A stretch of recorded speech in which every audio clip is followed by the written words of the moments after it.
अगर हम राधा जी की बात करें और कृष्ण का जिक्र ना हो, ये तो संभव ही नहीं है, क्योंकि राधा और कृष्ण हमेशा से एक दूसरे के पूरक रहे हैं और एक ऐसे आत्मिक प्रेम की मिसाल है जो भौतिक सुखों से बहुत परे है। यूं तो राधा कृष्ण का प्रेम अनादिकाल से चला आ रहा है, पर द्वापर युग में जब भगवान नारायण ने कृष्ण रूपी अवतार लिया तो संसार को प्रेम का सही अर्थ समझाने के लिए कृष्ण की ही अंश राधा ने यमुना के निकट रावल ग्राम में वृषभान और कीर्ति के यहाँ राधा रूप में जन्म लिया और जन्म के साथ ही राधा और कृष्ण की प्रेम कहानी शुरू हो जाती है। मगर दोस्तों, ऐसी क्या घटनाएं और स्थिति बन जाती है कि राधा को कृष्ण के विरह का सामना करना पड़ता है और कृष्ण क्यों अपनी प्रिय बांसुरी को तोड़ देते हैं? इन सब सवालों के जवाब हम इस वीडियो में जानेंगे। दोस्तों, कहा जाता है कि राधा जन्म से अंधी थी और स्वर्ग लोक से ये वचन लेकर ही पृथ्वी लोक आई थी कि जब श्री कृष्ण की प्रथम दृष्टि उन पर पड़ेगी तभी वो संपूर्ण जगत को देखेंगी, अन्यथा नहीं। तो देखा आपने कैसे शुरुआत से ही दोनों एक दूसरे से जुड़े रहे हैं। बचपन से ही कृष्ण अपनी लीलाओं और बांसुरी की मधुर धुन से पूरे बरसाना वासियों का मन मोहित करते रहते हैं और राधा और कृष्ण तो 8 साल की उम्र से ही अपने प्रेम का आनंद लेने लगे थे। श्री कृष्ण को अपने जीवन में राधा और बांसुरी दो ही सबसे प्रिय थे, जो आपस में एक दूसरे से गहराई से जुड़े थे। जब भी श्री कृष्ण बांसुरी बजाते, राधा उनके पास दौड़ी चली आती और घंटों बांसुरी की धुन में मग्न रहती, जो उनके प्रेम को और बढ़ाता गया। वो यमुना नदी के तट पर बैठकर घंटों समय व्यतीत करते थे, पर उनका ये सुखद समय कुछ ही वर्षों का था, क्योंकि जैसे कृष्ण के मामा कंस को उनके वृंदावन में होने का पता चला, उसने तुरंत ही कृष्ण को मथुरा में युद्ध का निमंत्रण दे दिया, जिसके लिए कृष्ण को अपनी यशोदा माँ और पूरे गांव के साथ राधा को भी छोड़कर जाना था। कृष्ण और राधा दोनों को पहले से पता था कि कृष्ण अब वृंदावन वापस कभी नहीं आ पाएंगे और बहुत समय तक एक दूसरे से मिल भी नहीं पाएंगे, तो इसलिए मथुरा जाने से पहले राधा ने कृष्ण से 2 वचन लिए। पहला वचन था कि राधा के हृदय में हमेशा केवल कान्हा का वास रहेगा और दूसरे वचन के अनुसार मृत्यु से पहले उन्हें कान्हा के दर्शन होंगे।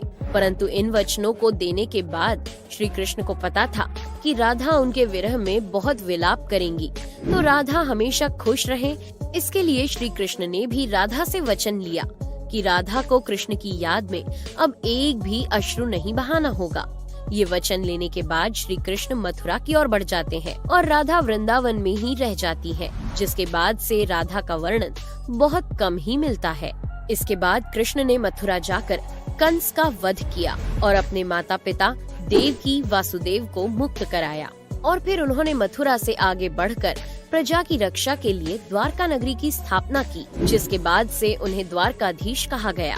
कृष्ण द्वारका में रुक्मिणी और सत्यभामा से भी विवाह करते हैं। साथ ही इनके अलावा भी कृष्ण की 16,108 रानियां थी, जिनमें से रुक्मिणी कृष्ण की सबसे प्रिय पत्नी थी। उन्होंने केवल कृष्ण की छवि को देखकर ही उन्हें अपने मन में बसा लिया था और कृष्ण से विवाह के लिए वो अपने भाई रुक्मी के विरुद्ध भी चली गई थी। प्रेम पत्र के माध्यम से कृष्ण को बुलाकर और कृष्ण के साथ भाग गई थी। फिर उन्होंने कृष्ण के साथ द्वारका नगरी में सुखपूर्वक अपना जीवन व्यतीत किया और कृष्ण भी अपने दैवीय कार्यों में लीन हो गए।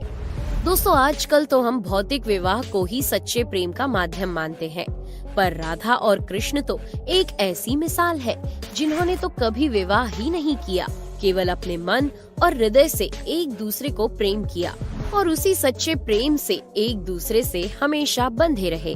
दोस्तों, राधा और कृष्ण के प्रेम की बहुत सी अलग अलग कथाएं हैं और उनमें से एक प्रचलित कहानी ये है कि श्री कृष्ण कभी कभी सोते ही राधे श्री राधे बोल पड़ते थे, जो श्री कृष्ण की रानियों को अच्छा नहीं लगता था।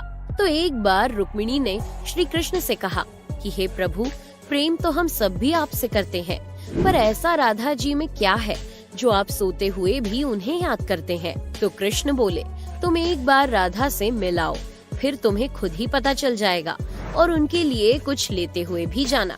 जिसके बाद रुक्मिणी राधा जी के लिए बहुत गर्म दूध ले जाती है और राधा के महल के द्वार पर पहुंचती हैं, जहां वो तेज और ओजवान स्त्री को खड़ा देखती हैं, तो उनसे पूछती हैं कि क्या आप ही राधा हो? तो वो कहती है, नहीं, मैं राधा नहीं, उनकी सेविका हूँ।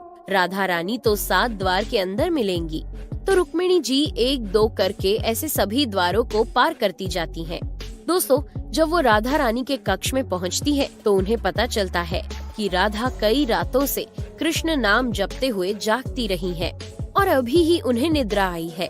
रुक्मिणी राधा की सखियों से कृष्ण द्वारा मिलने के लिए कहने के बारे में बताती है, तो उतने में ही राधा उठ जाती है और कहती है कि कृष्ण ने आज मुझसे मिलने के लिए किसी को भेजा है। रुक्मिणी आश्चर्यचकित हो जाती है। केवल कृष्ण जी का नाम लेने से राधा जागृत हो गई और उन्हीं के बारे में पूछने लगी। इतना ही नहीं, जब राधा को पता चला कि कृष्ण ने उनके लिए प्रसाद भेजा है, तो वो बिना कुछ सोचे रुक्मिणी से वो गर्म दूध लेके पी जाती है, जिसे देखकर रुक्मिणी हैरान रह जाती है। फिर वो राधा जी से बातें कर वापस आ जाती है। ये सब हो जाने के बाद जब रात्रि के समय रुक्मिणी श्री कृष्ण के पैर दबाती है, तो देखती है कि उनके पैरों में छाले पड़े हुए हैं, जिसे देखकर वो हैरान रह जाती है और पूछती है कि प्रभु, आप कहाँ पैदल गए थे जो आपके पैरों में छाले पड़ गए?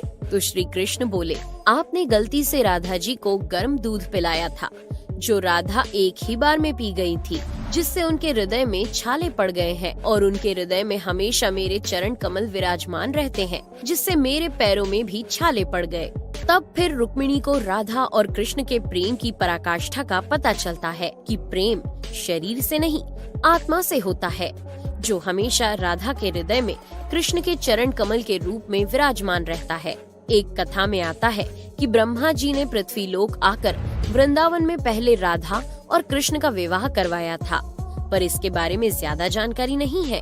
राधा भी वृंदावन में कृष्ण की भक्ति के साथ अपना जीवन व्यतीत करने लगती है और कहा जाता है कि यादव पुत्र अभिमन्यु या आयन से उनका विवाह भी हो जाता है। पर अभिमन्यु को महर्षि दधीचि का श्राप था कि अगर वो राधा को छुएगा तो भस्म हो जाएगा।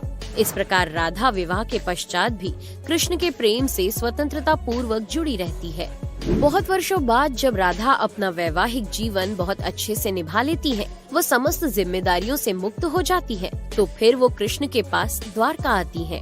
द्वारका पहुंचने के पश्चात राधा और कृष्ण आपस में मौन रहते हुए मन की अभिव्यक्तियों से घंटों एक दूसरे से बातें करते रहे। कृष्ण के अलावा द्वारका में राधा को कोई पहचान भी नहीं पाया। फिर राधा कृष्ण के महल में निवास करने लगी और कृष्ण ने भी उन्हें महल में देविका के रूप में नियुक्त किया, जिससे राधा महल में काम करने के साथ साथ समय मिलने पर कृष्ण की भक्ति और उनसे प्रेम पूर्वक बातें कर सकती थी। परंतु कृष्ण तो अब अपने राजपाट व अन्य कार्यों में व्यस्त रहते थे। दूसरी ओर राधा अपने पुराने कृष्ण को ही याद करती थी, तो कृष्ण का पुराने दिनों जैसा साथ ना पाकर राधा का मन और अधिक व्याकुल रहने लगा और उन्हें डर सताने लगा कि कृष्ण की जो मनोहर छवि उनके हृदय में है वो कहीं धूमिल ना हो जाए। इसी डर से राधा ने चुपचाप तरीके से राजभवन और द्वारका नगरी भी छोड़ दी।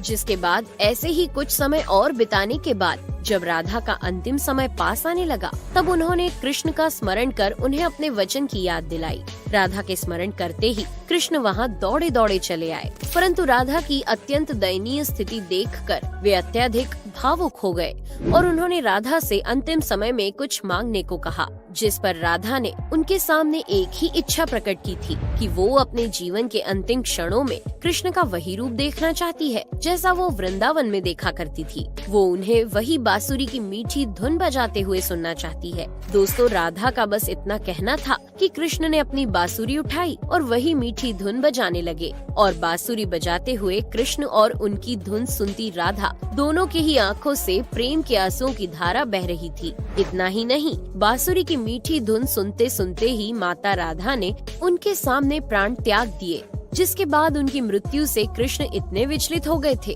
कि उन्होंने अपनी प्रिय बांसुरी को वहीं तोड़कर फेंक दिया था। तो ऐसे राधा की मृत्यु के साथ ही कृष्ण ने बांसुरी से भी हमेशा के लिए मुख मोड़ लिया। क्योंकि बांसुरी और राधा का एक अद्भुत रिश्ता था। इसलिए राधा की मृत्यु के पश्चात कृष्ण ने अपने शेष जीवन में बांसुरी तो क्या किसी अन्य वाद्य यंत्र को हाथ भी नहीं लगाया। दोस्तों, राधा और कृष्ण की प्रेम कहानी के लिए कहा भी जाता है, एक प्राण दो देही, राधा संग स्नेही, जिनके शरीर बस अलग थे और आत्मा एक ही थी। तो दोस्तों, कैसा लगा आपको हमारा आज का ये वीडियो? हमें कमेंट करके जरूर बताइए।